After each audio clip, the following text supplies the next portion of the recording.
এ তো দেখছি স্বর্গের অপ্সরা। তো লেট কেনে, এইখানে আয়। এইটা কত সুন্দর দেখতে। বলছি তোমরা যা চাও তাই দেবো, কিন্তু আমার 11 নম্বরটা সিলেক্ট করে দিতে হবে। ওই মেয়েটা ও হচ্ছে পল্লবী মামার মেয়ে, বিদেশে পড়াশোনা করে। তাহলে আর তোমাদেরকে দরকার নাই।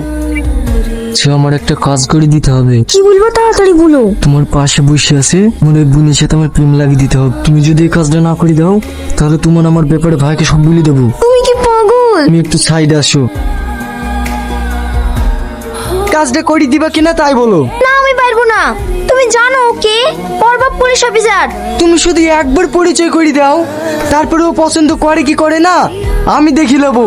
তুই এখানে কি করছিস? দুলা ভাই ওখানে একা বসে আছে। ও কিছু না, এদের এটা আমার দেওর, আর এ দেখো এটা আমার মামাতো বোন। ঠিক আছে তোরা একটু কথা বল, আমি আসছি।